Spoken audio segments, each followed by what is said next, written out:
আসসালামু আলাইকুম। ঢাকা থেকে স্টেট ফার্স্ট কোরিয়ারের মাধ্যমে আমার একটা পার্সেল আসছে।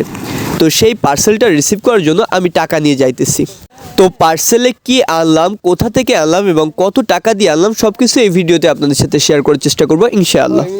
কোরিয়ারের যে পার্সেলগুলো আসে এই পার্সেলগুলো আমাদের রাস্তা পর্যন্ত আসে। তো রাস্তায় এসে ভাইয়া আমাকে, কোরিয়ারের যে ভাইয়াটা আছে, ভাইয়া আমাকে ফোন দিল যে ভাইয়া আপনার একটা পার্সেল আছে, আপনি পার্সেলটা নিয়ে যান। তো পরবর্তীতে আমি টাকা নিয়ে ভাইয়ের ওইখান পর্যন্ত গেলাম পার্সেলটা আনার জন্য। আমি যেটা অর্ডার করছি এটা আমার জন্য খুবই এমার্জেন্সি ছিল। তারপরেও অর্ডার করার বলছিল যে অর্ডারের 2 দিন পরে, মানে একদিন ভিতরে যাবে এবং পরের দিন আমি মালটা হাতে পাবো।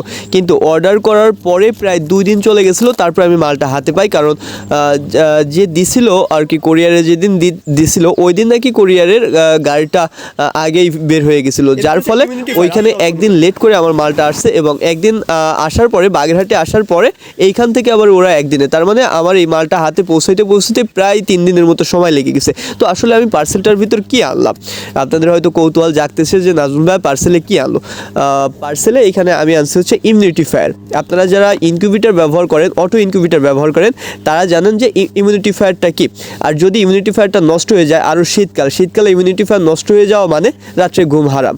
কারণ রাত্রে আর্দ্রতা খুবই কম থাকে এবং ইমিউনিটি ফায়ারের জন্য আর্দ্রতা যেই কম থাকে, আপনার আর্দ্রতা একটু কমে গেলেই মেশিনটা কুক করা শুরু করে দেয়, যেইটার ফলে মনে করেন যে ঘুমানোই এক কথায় মানে দুর্বিষহ হয়ে পড়ে। তো আমারও সেম কাজটাই হয়েছে।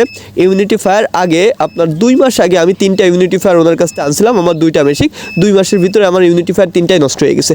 তো আবারও আমি 3টা ইমিউনিটি ফায়ার অর্ডার দিলাম। তো কার কাছের থেকে আমি ইমিউনিটি ফায়ারগুলো আনি এবং কত টাকা করে আনলাম, আমি ইমিউনিটি ফায়ারটা রবিউল ভাই, আপনারা হয়তো ইনকিউবেটর জগতে রবিউল ইনকিউবেটর হিসেবে সবাই চেনেন।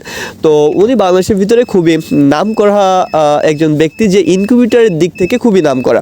তো আমি মনে করি যে বাংলাদেশের যদি নাম করা ইনকিউবেটরের মানে ইনকিউবেটর সেলার কেউ থাকে, তাহলে রবিউল ভাই আছে, এয়ার ইনকিউবেটর আছে, তারপর হচ্ছে যে আপনার আফিফা ইনকিউবেটর আছে।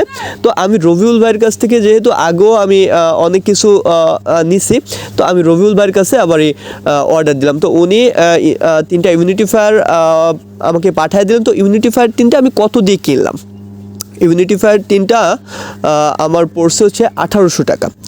একটা 600 টাকা করে উনি আমার কাছ থেকে রাখছে।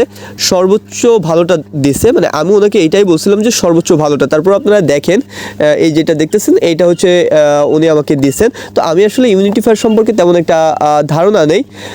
তো আপনারা যারা যদি চেনেন যে আসলে এটা কি সর্বোচ্চ ভালোটা দিছে কি দিছে, সেটা আপনারা কমেন্টে বলে যাবেন। এবং এইখানে 600 টাকা করে উনি আমার কাছ থেকে পার পিস রাখছে। তো আপনারা যারা ইমিউনিটি ফায়ার কেনেন তারা কত করে কেনেন সেটাও কমেন্টে বলে যাবেন। তো এই ইমিউনিটি ফায়ারটা আমি পরবর্তীতে এনে সব কিছু খুলে, ভালো করে খুলে, তারপর হচ্ছে যে চেক করে দেখলাম ইনশাল্লাহ সবগুলো ইমিউনিটি ফায়ারই ভালো আছে। তো আমি পরবর্তীতে এটা আমার ইনকিউবেটরের ভিতর দিয়ে দিলাম। এবং এইটাই মনে করেন যে পার্সেল হিসেবে আনা। তো আমি যে কথাগুলো আপনাদেরকে বললাম যে আপনারা কত করে ইমিউনিটি ফায়ার কেনেন এবং আমাকে এইটা কি উনি সর্বোচ্চ ভালো ইমিউনিটি ফায়ারটা দিচ্ছেন কি না, তো সেগুলো যদি কেউ জেনে থাকেন তাহলে কমেন্টে বলে যাবেন। ধন্যবাদ সবাইকে, আসসালামু আলাইকুম।